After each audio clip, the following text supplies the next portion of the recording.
सूर्य नारायणाय नमः। नमस्कार आप सभी भक्तजनों को। आज इस वीडियो में राजा भद्रेश्वर की कथा को सुनाएंगे।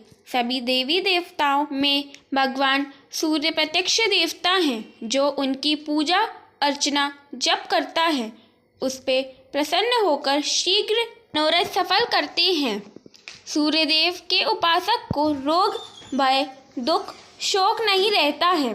तो अब सुनते हैं कथा। मध्य देश में भद्रेश्वर नाम से प्रसिद्ध एक चक्रवर्ती राजा थे। वे बहुत सी तपस्याओं, सुशील और शास्त्रों के तात्पर्य तथा विधान के पारगामी विद्वान थे। सदा समभाव पूर्वक प्रजाजनों का पालन करते थे। एक समय की बात है, उनके बाएं हाथ में श्वेतु कुष्ठ हो गया। वेदों ने बहुत कुछ उपचार किया, किंतु उससे कोढ़ का चिन्ह और भी स्पष्ट दिखाई देने लगा। तब राजा ने प्रधान ब्राह्मणों और मंत्रियों को बुलाकर कहा, विप्रगण, मेरे हाथ में एक ऐसा पाप का निशान प्रकट हो गया है जो लोक में निंदित होने के कारण मेरे लिए दुस्सह हो रहा है। अतः मैं किसी महान पुण्य क्षेत्र में जाकर अपने शरीर का परित्याग करना चाहता हूँ। ब्राह्मण बोले, महाराज, आप धर्मशील और बुद्धिमान हैं। यदि आप अपने राज्य का परित्याग कर देंगे तो यह सारी प्रजा नष्ट हो जाएगी, इसलिए आपको ऐसी बात नहीं करनी चाहिए। प्रभु, हम लोग इस रोग को दबाने का उपाय जानते हैं। वह यह है कि आप यत्नपूर्वक महान देवता भगवान सूर्य की आराधना कीजिए। राजा ने पूछा, विप्रो, किस उपाय से मैं भगवान भास्कर को संतुष्ट कर सकूंगा? ब्राह्मण बोले, राजन, आप अपने राज्य में ही रहकर सूर्यदेव की उपासना कीजिए। ऐसा करने से आप भयंकर पाप से मुक्त हो स्वर्ग और मोक्ष दोनों प्राप्त कर सकेंगे। यह सुनकर सम्राट ने उन श्रेष्ठ ब्राह्मणों को प्रणाम किया और सूर्य की उत्तम आराधना आरंभ की। वे प्रतिदिन मंत्र पाठ, निवेद, नाना प्रकार के फल, अर्घ, अक्षत, जपा पुष्प, मदार के पत्ते, लाल चंदन, कुमकुम, सिंदूर, कदली पत्र तथा उसके मनोहर फल आदि के द्वारा भगवान सूर्य की पूजा करते थे। राजा गुलर के पात्र में अर्घ सजाकर सदा सूर्य देवता को निवेदन किया करते थे। अर्घ देते समय मंत्री और पुरोहितों के साथ सब सूर्य के समान खड़े रहते थे।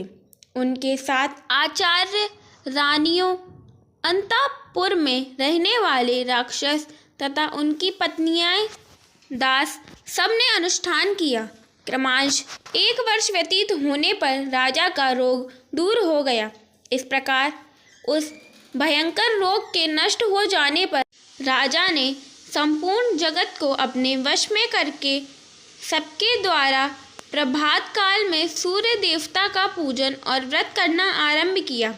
सब लोग कभी हविष्यान्न खाकर और कभी निराहार रहकर सूर्य देवता का पूजन करते थे। इस प्रकार ब्राह्मण, क्षत्रिय और वैश्य, इन तीनों वर्गों के द्वारा पूजित होकर भगवान सूर्य बहुत संतुष्ट हुए और कृपा पूर्वक राजा के पास आकर बोले, राजन, तुम्हारे मन में जिस वस्तु की इच्छा हो उसे वरदान के रूप में मांग लो। सेवकों और पूर्ववासियों सहित तुम सब लोगों का हित करने के लिए मैं उपस्थित हूँ। राजा ने कहा, सबको नेत्र प्रदान करने वाले भगवान, यदि आप मुझे अभिष्ट वरदान देना चाहते हैं तो ऐसी कृपा कीजिए कि हम सब लोग आपके पास रहकर ही सुखी हों। सूर्य बोले, राजन, तुम्हारे मंत्री, पुरोहित, ब्राह्मण, स्त्रियां तथा अन्य परिवार के लोग सभी शुद्ध होकर कल्प पर्यंत मेरे रमणीय धाम में निवास करें। यो कहकर संसार को नेत्र प्रदान करने वाले भगवान सूर्य वहीं अंतर्ध्यान हो गए। तदनंतर राजा भद्रेश्वर अपने पूर्ववासियों सहित दिव्य लोक में आनंद का अनुभव करने लगे। वहाँ जो कीड़े मकोड़े आदि थे, वे भी अपने पुत्र आदि के साथ प्रसन्नतापूर्वक स्वर्ग को सिधारे। इस प्रकार राजा, ब्राह्मण, कठोर व्रतों का पालन करने वाले मुनि तथा क्षत्रियों आदि अन्य वर्ण सूर्य देवता के धाम में चले गए। जो मनुष्य पवित्रता पूर्वक इस प्रसंग का पाठ करता है, उसके सब पापों का नाश हो जाता है तथा वह रुद्र की भांति इस पृथ्वी पर पूजित होता है।